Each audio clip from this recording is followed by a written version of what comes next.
Muy bien. Entonces, seguimos dentro de la unidad didáctica número 1, correspondiente a toxicología general. Y bueno, toca el tema de fármaco toxicocinético.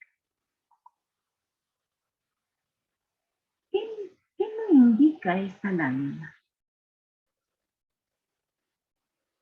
El número 1, ¿qué me dice?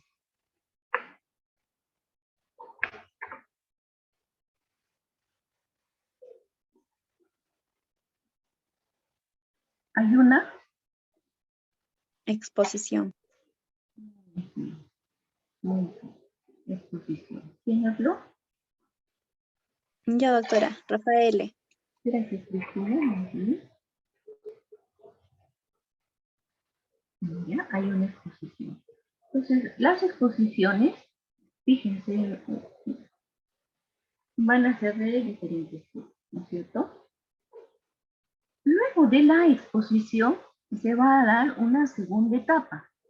Y dependiendo del tiempo de la exposición, va a haber un mayor o una menor absorción. ¿Ya? Entonces vamos a tener, ¿qué significa absorción? El ingreso del tóxico al organismo. ¿Ya? Específicamente A la sangre. a la sangre. Muy bien, Cristina. Entonces, vamos a ver que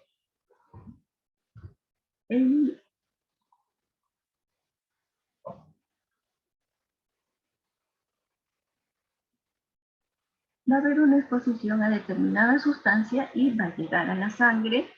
Pero, ¿qué pasa si se le inyecta a la vena? ¿Qué va a estar en esa? Es mucho más rápido el efecto tóxico. Muy bien. Entonces, va a pasar de frente. El efecto va a ser mayor, no va a haber ningún cambio y no va a depender de nada. De frente va a llegar a la sangre y se va a distribuir, ¿no es cierto? ¿Cómo se va a distribuir? Por la circulación sanguínea.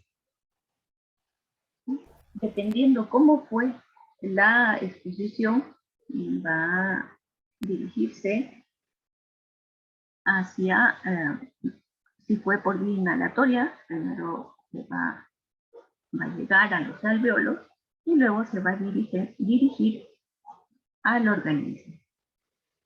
¿Sí? Bien.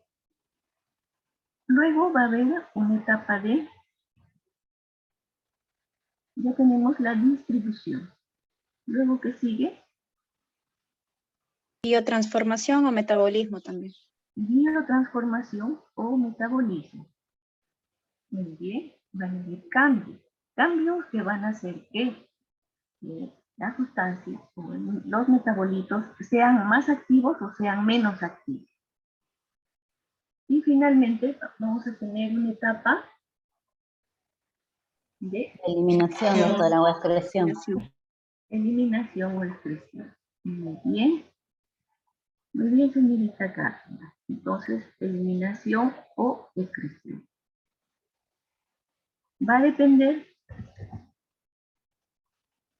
del tipo de fármaco o tóxico para que estas etapas sean de repente más rápidas o más lentas, ¿no es cierto? Va a haber una serie de factores, pero siempre se va a dar esta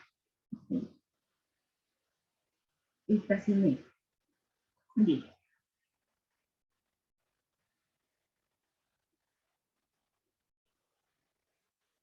Recuerden que los efectos van a depender de la dosis.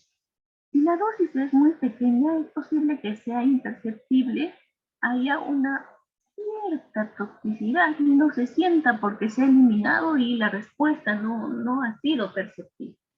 Pero si la dosis es alta, la concentración del tóxico va a ser mayor en el organismo. Entonces las respuestas también van a ser mayores, los efectos van a ser mayores. Todos van a pasar por un proceso de absorción, distribución, metabolismo y luego eliminación. Entonces, para que sea tóxico, depende principalmente de la dosis.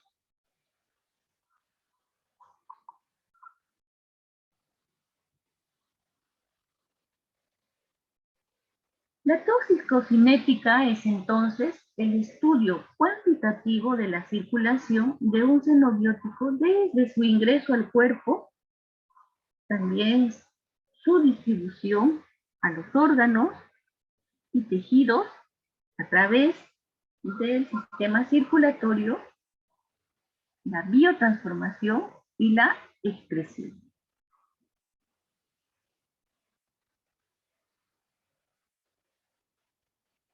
Toxicocinética es entonces el tránsito de los xenobióticos en el organismo, capaces de originar intoxicaciones sistémicas, incluye la concentración de una serie de procesos, la concatenación de una serie de procesos.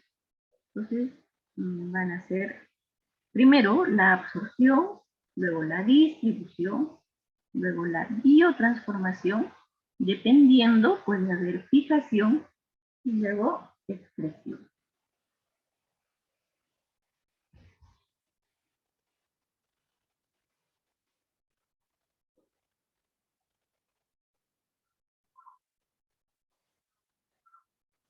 Las vías de absorción. ¿Cuál es la vía principal? La La oral. vía oral. Muy bien. Muy bien. La vía oral. ¿Cuáles son las poblaciones más vulnerables? La geriátrica y la pediátrica. Muy bien. Pediátrica y bien, muy bien. Entonces, como vías de absorción vamos a tener la oral, lingual, tópica y la parenteral. Tópica, dérmica, también van a ser las instilaciones e irrigaciones, inhalatorias. En el caso de la dérmica, ya saben, la piel va a tener varias capas, ¿no es cierto? ¿Cuál es la capa externa de la piel? La dermis. Dermis. La dermis. ¿Seguro que es la dermis? Epidermis, doctora. Epidermis, doctora. Epidermis, doctora. Epidermis, doctora. Epidermis, ¿no es cierto? Epidermis, tenemos de afuera hacia adentro, epidermis, dermis, luego tejido celular subcutáneo y músculo, ¿no es cierto? Bien, entonces vamos a tener el tóxico tiene que atravesar. ¿Qué capa tiene que atravesar principalmente?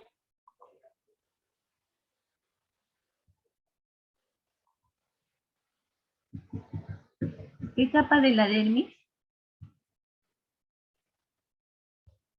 La capa córnea de la dermis. La capa córnea. Muy bien, la capa córnea. Entonces, atraviesa y puede llegar al organismo. Vamos a tener instilaciones e irrigaciones que pueden ser nasal, óptica, ocular, rectal, en el caso de irrigaciones, rectal, vaginal. Y también vamos a tener la vía inhalatoria. En la vía inhalatoria vamos a ver que fácilmente va a llegar a la sangre. Va a llegar a los alvéolos y de los alvéolos va a pasar a torrente sanguíneo. Recuerden que los alvéolos lo que hacen es permitir el intercambio gaseoso, que el oxígeno llegue a la sangre, ¿no es cierto? Igual, si fuese una sustancia tóxica, rápidamente va a llegar a la sangre y va a pasar. Recuerden que vamos a tener una absorción pasiva y una absorción activa. Pero cuando son gases, pueden pasar por diferencia de concentración solamente. Entonces llega fácilmente a la sangre. Por vía parenteral vamos a tener, ustedes ya saben, la vía intravenosa, intramuscular, subcutánea y la vía intradérmica.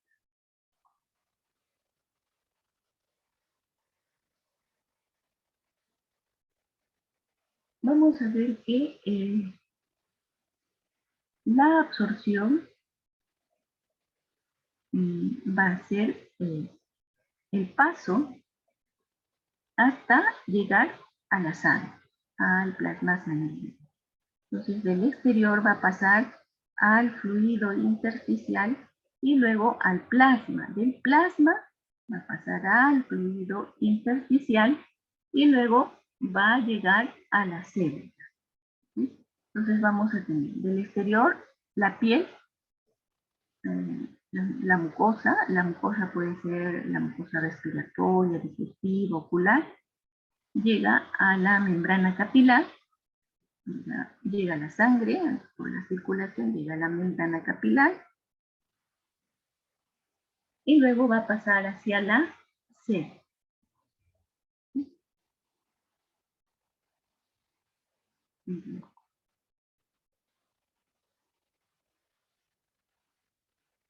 Entonces la absorción se puede dar de forma pasiva, va a ser dada por un transporte pasivo o por un transporte activo.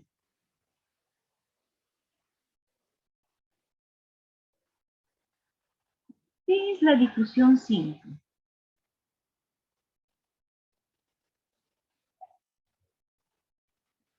Es el transporte que se da según la gradiente de concentración y no necesita de proteínas transportadoras ni tampoco gasta energía, doctora. Muy bien, Cristina. Entonces, fíjense, va a pasar fácilmente. ¿Sí? Va a ser un paso sin gasto de energía. Pero también puede haber una difusión facilitada. En este caso va a ser mediada por canales o mediada por transportadores. ¿Sí? Pero no va a haber gasto de energía, va a ser pasivo. Tenemos el transporte activo. En este caso, sí va a haber gasto de energía. ¿Por qué? Porque el ingreso o la salida del elemento o sustancia va a depender, va a ser en contragradiente. Acá en la difusión pasiva es en favor de la gradiente de concentración. Va a pasar de un lugar de mayor concentración a una zona de menor concentración. En cambio, en el transporte activo no hay problema, puede pasar de una zona de menor concentración a una zona de mayor concentración. También vamos a tener gasto de energía, ¿no es cierto? Tenemos acá la endocitosis. Fíjense, vamos a tener fagocitosis cuando se trata de partículas sólidas. La membrana plasmática, la continuidad se va a ver afectada, se van a formar una especie de pseudóporos, ¿no es cierto? Como piel se une y estas al unirse forman un endosoma, como un endosoma englobando la partícula sólida. La pinocitosis va a tener va a formar también una vesícula, como un semejante al endosoma, pero en este caso la membrana se va a interiorizar y va a captar el fluido extracelular. Vamos a tener acá una endocitosis mediada por receptores. Entonces, esta también se va a interiorizar y va a formar una vesícula recubierta.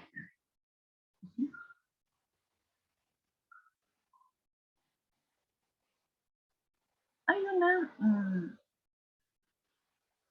fagocitosis que se da en la etapa de, en la primera etapa de vida, en los primeros 6 meses aproximadamente.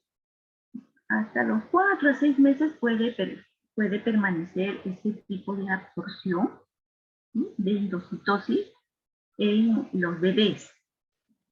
Los bebés, como reciben leche materna, van a absorber las proteínas. Recuerden que las proteínas son estructuras grandes de aminoácidos. Entonces, pero estas proteínas grandes en un adulto deberían hidrolizarse y absorberse, ¿cierto? Pero en un niño, como son proteínas de la mamá, son proteínas conocidas, lo que se hace es una absorción de esta forma, ¿no? Entonces, ¿qué pasa si recibe una leche de vaca o de cordero? Va a tener, va a absorber igual las proteínas, pero en ese caso ya no son proteínas de su mamá y puede generar posteriormente predisposición para las alergias, predisposición para infección.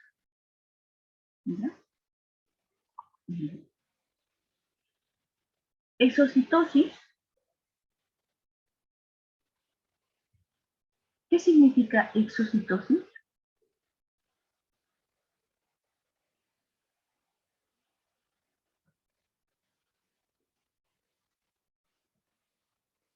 Es la digestión celular, doctora. Es La digestión celular. ya, Ahora,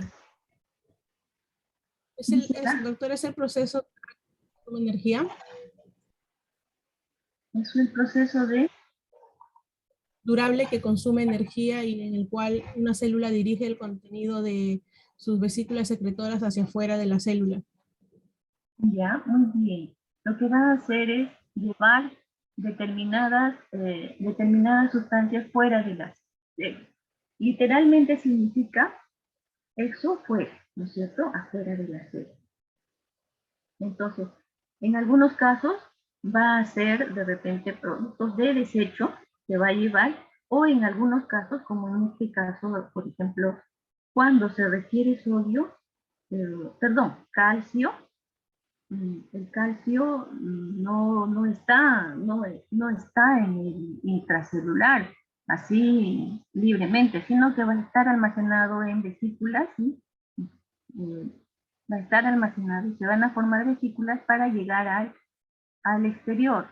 Estas vesículas se van a unir a la membrana y van a liberar calcio, y esa liberación de calcio es para una función que puede ser de repente neurotransmisión, puede ser para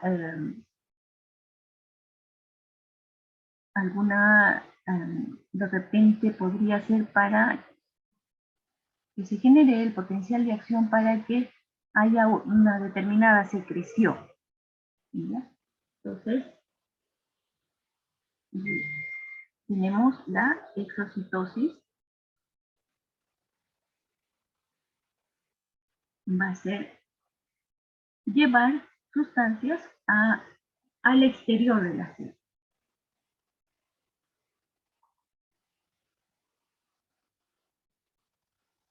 Muy bien, entonces vamos a tener que, si una sustancia ingresa por el tracto gastrointestinal, va a pasar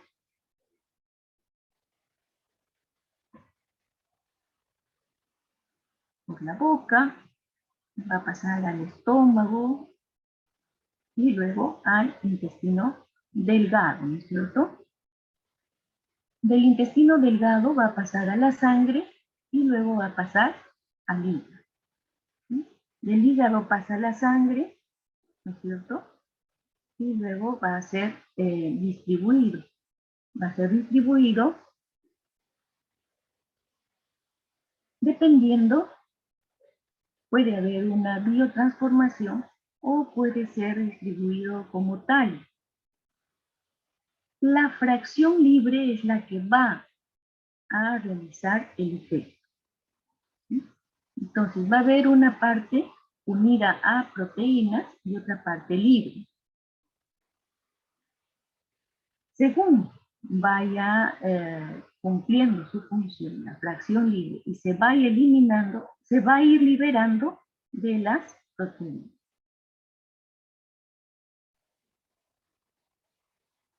La absorción, en caso de una absorción cutánea, vamos a ver, por ejemplo, una persona que exponga a determinada sustancia o agarre, ¿sí? O le caiga en la mano, también va a pasar a la sangre y de la sangre va a pasar, va a llegar al hígado, igual.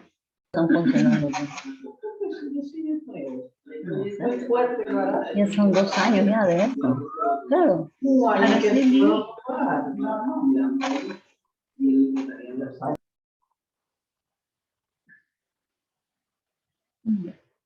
bien, entonces va a tener, una vez que pasa la sangre, se puede unir a proteínas o puede estar libre. ¿Ya?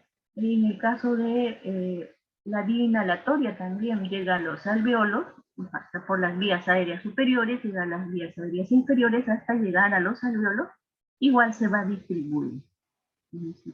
Puede haber una también eliminación por las vías respiratorias.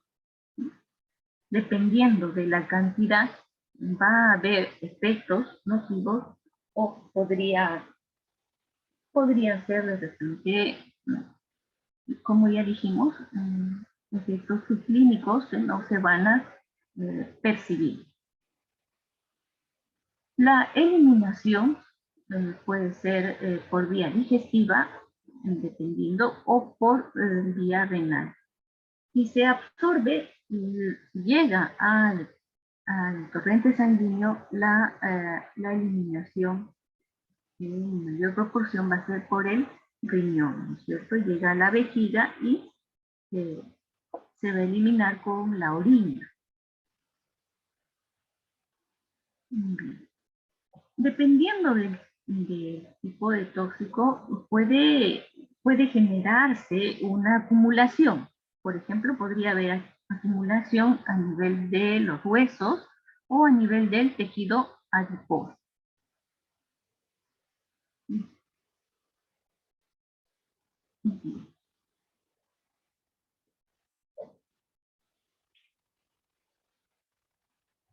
Acá igual vamos a tener las vías de absorción.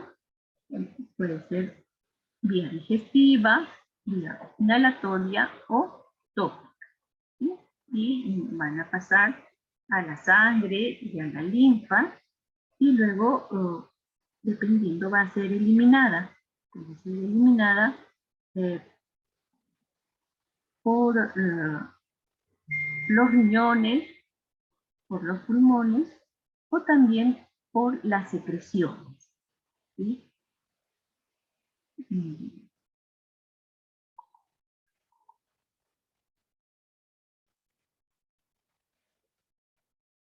Factores que influyen en la absorción dérmica. Si el tejido está dañado, va a haber una mayor absorción, ¿no es cierto? Pero si la piel está saludable, hay una capa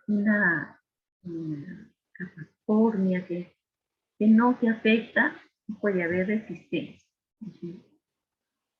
También va a depender de la hidratación, va a depender de las propiedades físico-químicas de los compuestos, de la solubilidad, el peso molecular, el tamaño de la partícula.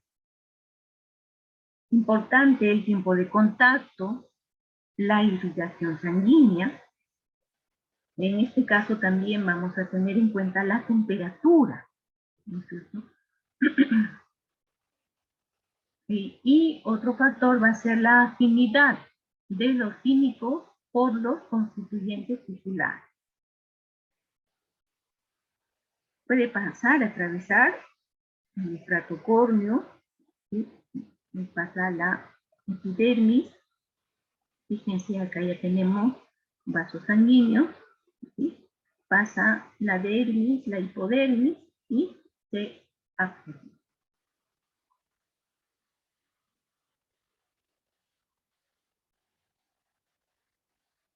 La absorción dérmica de los tóxicos, recuerden, va a depender de el tiempo de exposición y la cantidad a la que se exponga. La dermis es el órgano más grande y podría estar expuesto solo una pequeña parte de la piel a un componente tóxico, o podría exponerse de repente el brazo. O sea, ¿qué les quiero decir? También va a depender del área de que esté en contacto con él, con las sustancias tóxicas. Por ejemplo, acá tenemos un pañal, ¿sí? Un pañal podría tener una mayor área de contacto y facilitar la absorción de algunos tóxicos.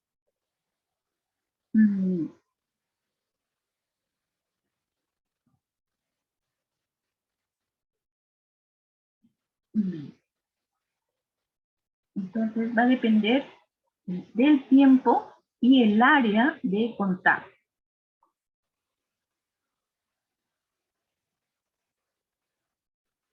La velocidad de absorción a nivel de la piel va a depender de la concentración del tóxico, la presencia de otras sustancias, la temperatura, el área de exposición, el flujo sanguíneo y las características individuales. Algunas personas pueden tener de repente una piel algo más gruesa, ¿no? Un tejido córneo algo más grueso. Otras pueden tener una piel más delgada. También algunas pueden ser más sensibles que otras. Las sustancias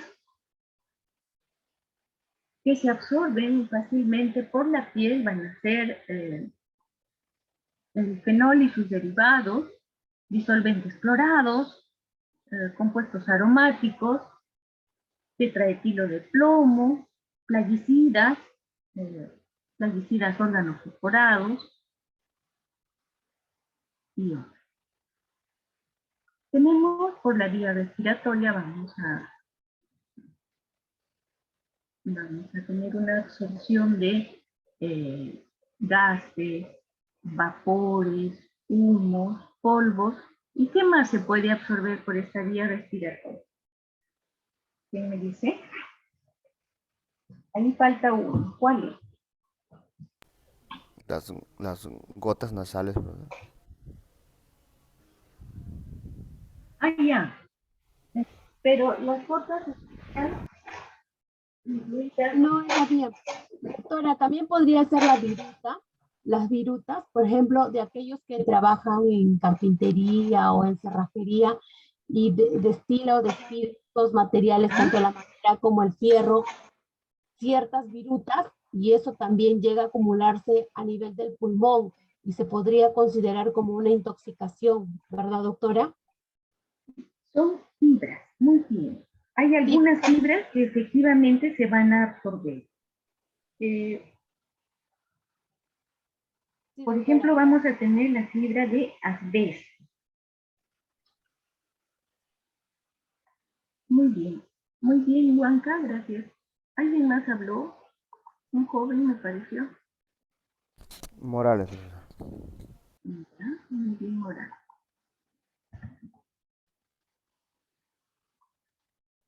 Bien. Entonces, ¿a dónde llega cuando pasa por las vías respiratorias? ¿Hacia dónde va? A los alvéolos. Muy bien, va directamente a los alvéolos. Y de los alvéolos pasa A la sangre. A la sangre a través del intercambio sangre. gaseoso. A la sangre. Entonces, fíjense, se salta el paso por, el primer paso por el hígado y va a la sangre, ¿no es cierto? Y luego va a ser distribuido a todo el organismo por el sistema circulatorio. Pero también, fíjense, va a pasar a los alvéolos. ¿Sí? Y va a pasar dependiendo del tamaño, fíjense. Una micra. Pero vamos a tener también que se puede absorber a nivel de la mucosa, a nivel de la nasofaringe, la tráquea, los bronquios, ¿sí? Pero estas partículas que son más grandes,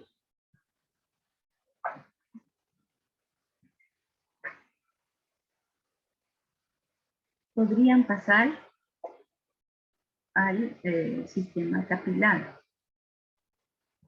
Y a nivel de los alvéolos puede pasar al sistema capilar o al sistema linfático.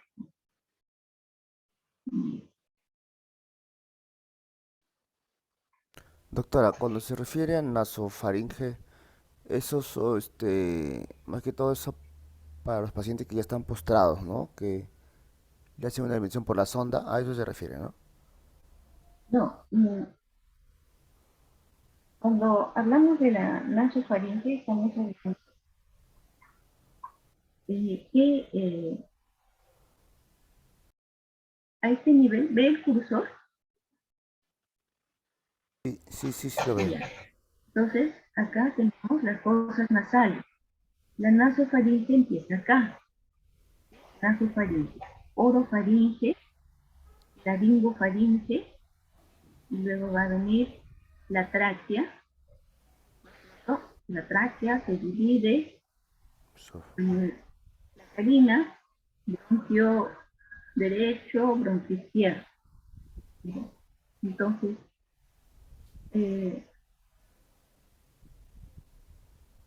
mire, a nivel de la nasofaringe, fácilmente va a pasar al aparato digestivo. Lo que se está refiriendo acá es que la persona, vamos a suponer, una persona está caminando por un lugar y de pronto hay una apertura de gas y la persona se expone, justo está pasando y se está eliminando gas, entonces pasa por las fosas nasales y va a llegar a la nasofaringe. De repente deglute, una parte llega al estómago y otra parte va a llegar al aparato, al sistema respiratorio. A eso se refiere. Ok, doctora. Bien. Entonces, vamos a ver que por las vías inhalatorias vamos a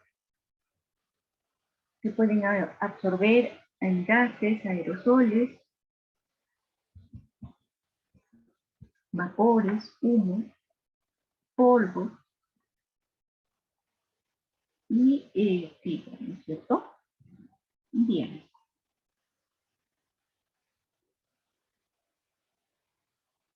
La absorción por el tracto gastrointestinal. Vamos a el tracto gastrointestinal va a recibir los alimentos, generalmente, o estos alimentos podrían ser confundidos. De repente un niño piensa que es un trozo de pan y consume alguna sustancia contaminada. Va a llegar, va a pasar por el esófago, va a llegar al estómago y va a pasar al intestino delgado. Dependiendo, a nivel del estómago puede sufrir cambios, ¿sí? Puede sufrir cambios por el pH ácido. Llega a nivel de el duodeno y también puede sufrir cambios por las enzimas que van a ser vertidas al duodeno, por las enzimas pancreáticas o por el jugo biliar. ¿Sí? Entonces, estos van a favorecer su absorción. ¿Sí?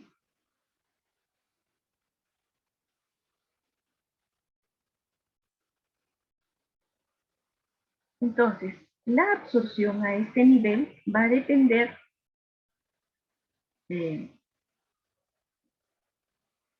podríamos ver primero la estructura, ¿no es cierto? Dependería de la estructura de la anatomía, las estructuras estén saludables. ¿Qué pasa si a nivel del estómago hay una ulceración? O a nivel a nivel del esófago hay algún problema. Entonces, podría afectar y podría favorecer la absorción sin cambio, ¿no es cierto? Entonces, solo para recordar las características de la pared gastrointestinal, va a ser la capa externa serosa, la capa muscular, ¿sí? Recuerden, longitudinal externa, circular interna. En el caso del estómago, esta circular interna, longitudinal, la longitudinal externa puede cumplirse, pero la circular interna tal vez no, porque tiene una diferente organización, por decirlo así, para favorecer la digestión. Tenemos la primera, la capa externa serosa o adventicia, la capa media muscular, compuesta por longitudinal externa y circular interna, y luego vamos a tener la submucosa, y luego la mucosa, ¿no es cierto? Bien.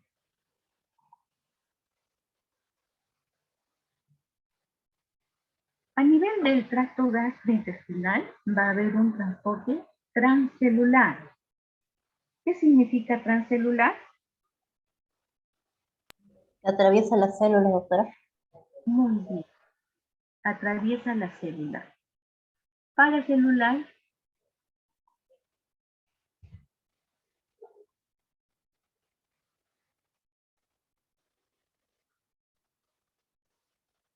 Paracelular es qué pasa entre dos células, entre las dos células. ¿Sí? Entonces puede atravesar o puede pasar por los espacios que hay entre célula y célula.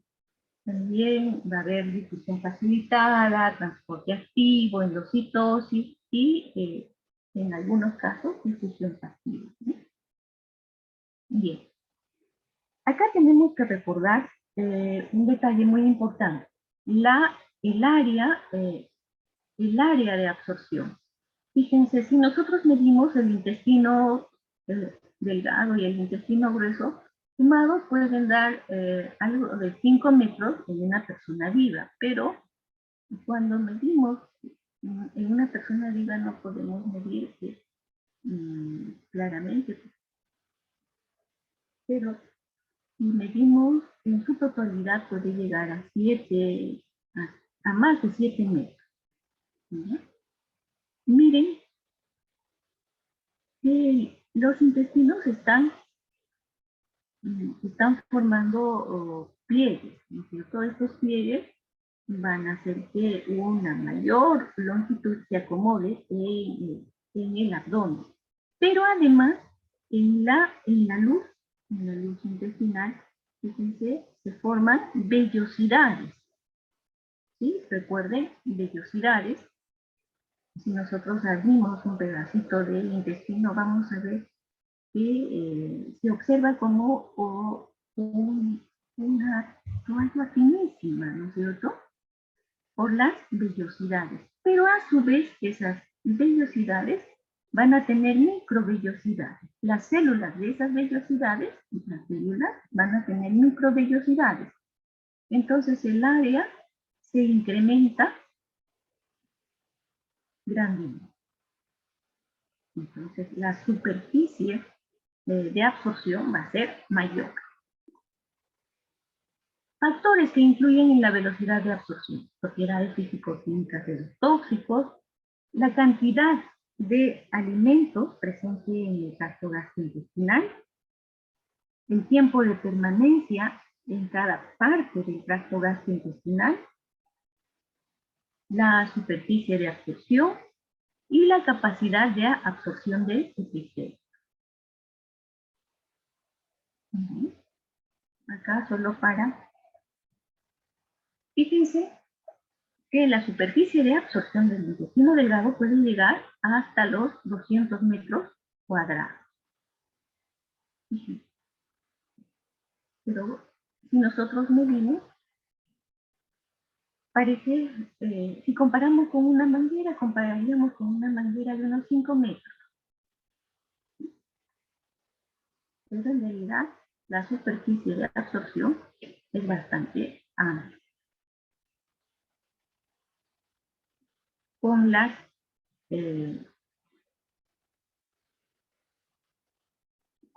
vellosidades, fíjense, con las válvulas de Jeffrey, con las vellosidades, con las rugosidades y las vellosidades juntas se incrementan 30 veces.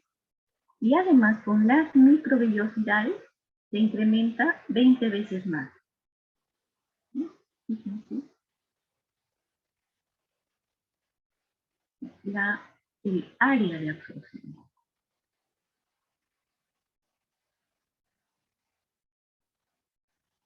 Vamos a ver que también van a influir el pH, el pH a nivel del estómago es ácido, cuando hay vaciamiento gástrico es ácido, pero a nivel del duodeno va a haber secreción de bicarbonato de sodio con el jugo pancreático, ¿no es cierto? Esto va a neutralizar y vamos a tener un pH básico y neutro luego. Incluyen también las secreciones gástricas, las secreciones intestinales, incluye también la presencia de agentes complejantes o quelantes y puede influir la acción de la microflora del tracto gastrointestinal o la microbiota del tracto gastrointestinal.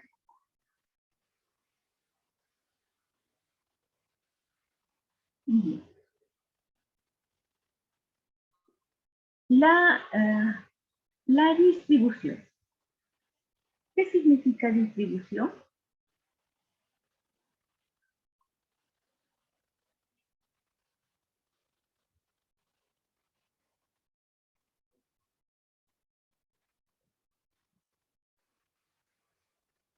Va a ser la llegada a los diferentes tejidos, ¿no es cierto? A las diferentes células. ¿Y cómo va a llegar? Por el sistema circulatorio. Entonces, vamos a ver que los factores que influyen en esta llegada, que influyen en la distribución, van a ser la perfusión. Entonces, a mayor perfusión, mayor llegada, ¿no es cierto? Mayor distribución. También va a incluir las características de la membrana, la afinidad del tóxico, y vamos a ver la fracción libre. Entonces, cuando se distribuye, gran parte puede estar ligada a proteínas y va a haber una fracción libre. La que está libre va a pasar fácilmente por las membranas y va a llegar a los tejidos. Dependiendo de la disminución de la concentración de la fracción libre, se va a ir desligando de las proteínas transportadoras. También vamos a tener barreras, y barreras que van a dificultar el paso de algunas sustancias. Estas barreras van a ser, por ejemplo, la barrera hematoencefálica, la barrera placentaria. Y vamos a ver que algunas sustancias pueden atravesar estas barreras del organismo.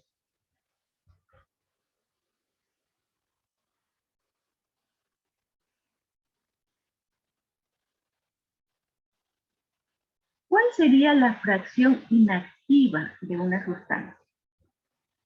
La fracción que está unida a proteínas. Muy bien, señorita Tarrillo.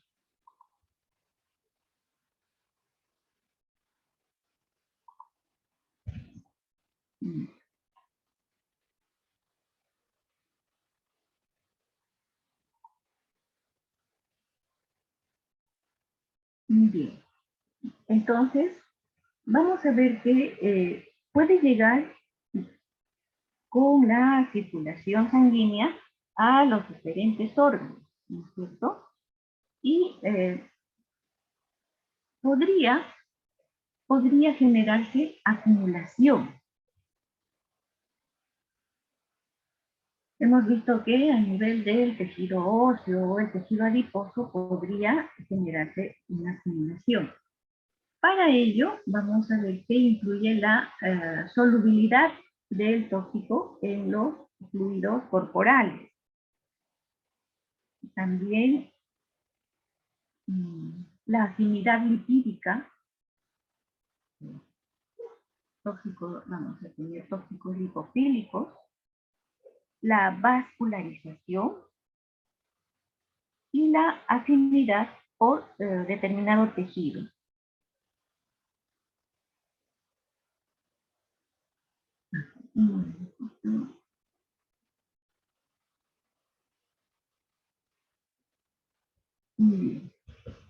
Acá un ratito.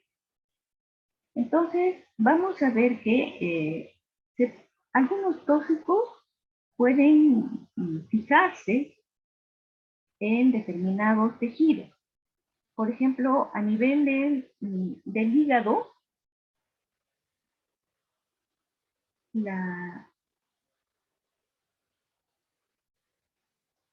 vamos a tener algunas sustancias como la quinatrina. Podría haber una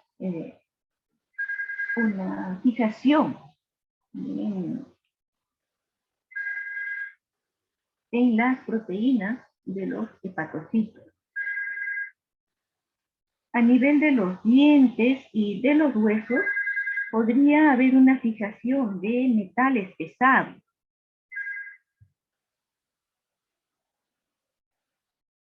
También a nivel del tejido adiposo, podría haber fijación de barbitúricos. El DDT también podría fijarse a nivel del tejido adiposo.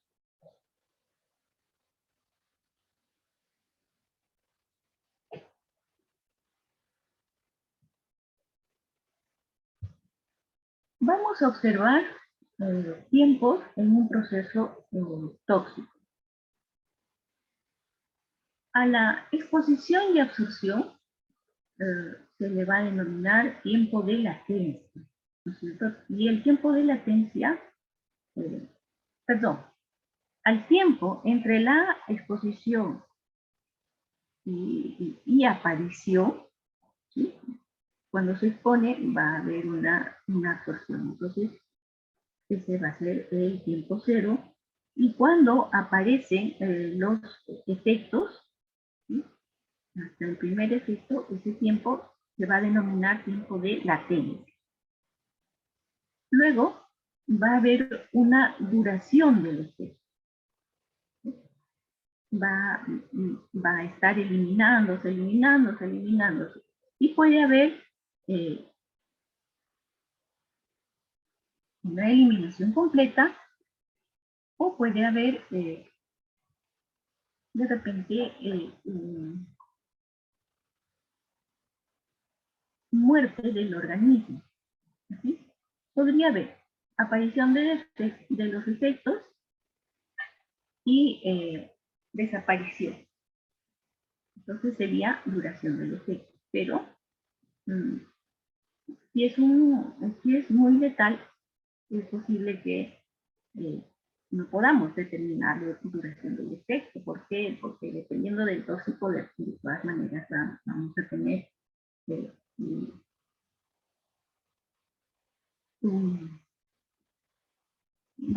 la muerte del organismo. Entonces, estamos viendo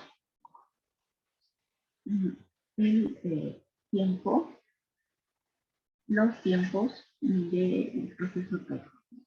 Latencia, duración del efecto. La duración, lo que se espera es la desaparición, ¿no es cierto?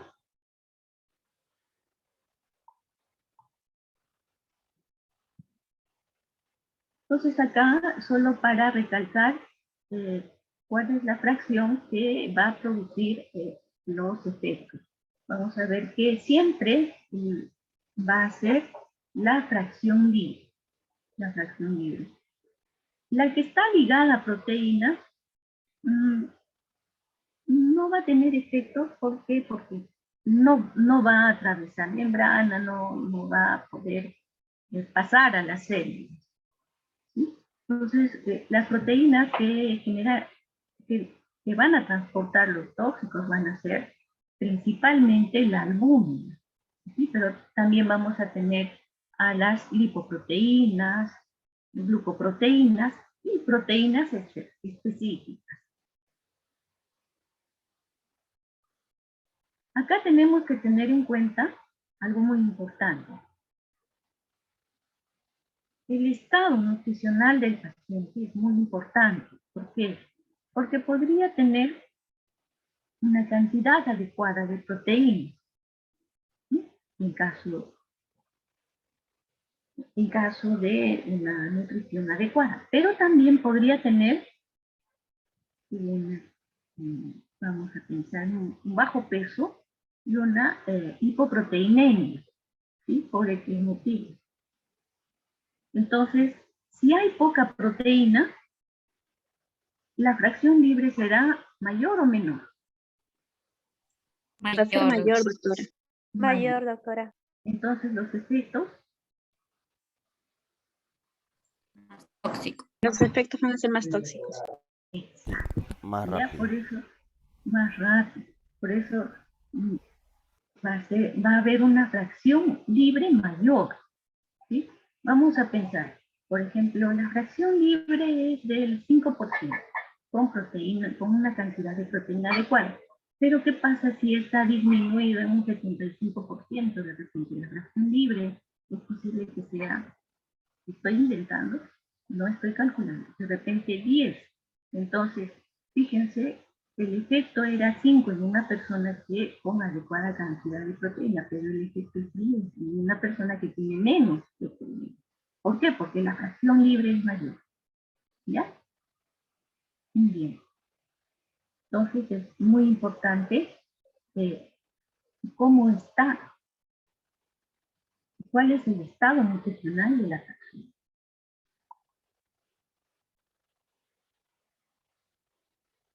Bien. Entonces vamos a ver que hay una exposición, hay una absorción. La absorción va a ser el paso hacia la sangre. ¿Sí? Este cuadro es el resumen. ¿Sí? Un paso hacia la sangre y va a haber una fracción ligada a proteína y una fracción libre. ¿Sí? Esto va a pasar y se va a transformar a metabolitos. Pasan a la sangre y pueden ser eliminados. O estos metabolitos pueden pasar a los tejidos diáneos o a los órganos de depósito. ¿Sí? O parte del tóxico también puede pasar a los órganos de depósito o a los órganos diáneos.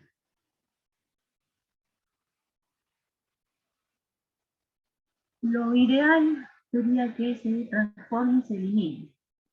Pero fíjense que va a llegar a diferentes tejidos y puede generar acumulación. ¿Sí? Acumulación. Es posible que una persona esté expuesta a pequeñas cantidades, pequeñas dosis, ¿sí? Pero eso a la larga podría generar efectos. Por ejemplo, en toxicología ocupacional vamos a ver que hay personas que se exponen por periodos cortos, pero la frecuencia es todos los días. O vive en determinadas zonas. Entonces ahí duerme 8 horas, toma sus alimentos, está aproximadamente 12 horas, porque las otras horas se va a otra zona a trabajar. Entonces está expuesta y a la larga puede tener efectos del tóxico, porque hubo acumulación.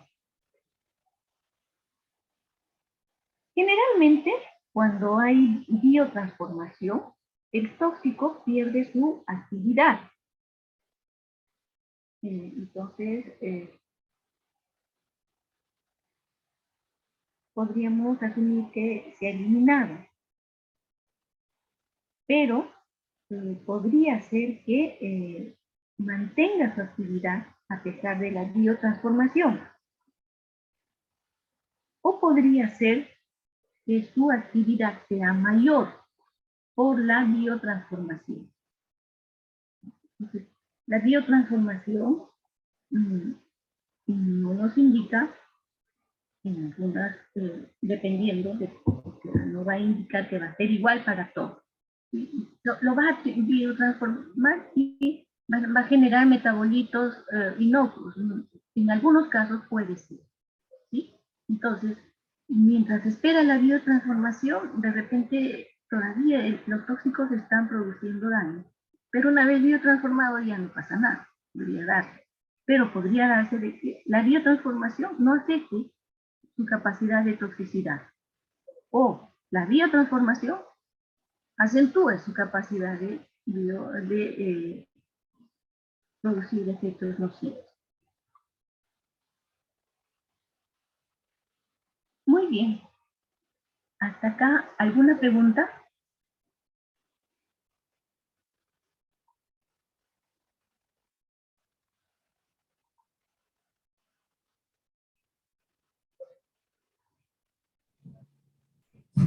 No, doctora.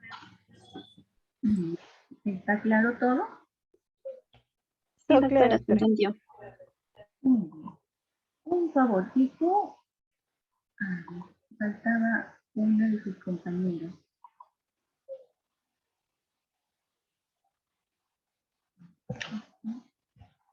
Paola, Pérez, ¿llegó?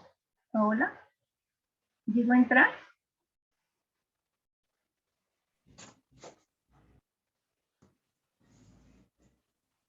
Paola Pérez, bueno, ¿Aló, doctora? a ver, Paola, Sí, doctora, ¿me escucha? ya. Sí, sino que faltaba en la lista y tu Ya. compañera me dijo que tenía problemas de Sí, conexión. sí, doctora, disculpe, sí he tenido problemas, por eso le escribí por chat para no interrumpir. No se preocupe, está bien. Ya la voy a considerar. Que doctor, Muy muchas bien. gracias. Vamos a quedarnos acá por ahora. Solo les voy a pedir, por favor, que se organicen para trabajar en equipo. Vamos a ver la forma de un trabajo más dinámico, ¿sí? Para que todos se expongan. Muy bien. Entonces, vamos a detener la grabación.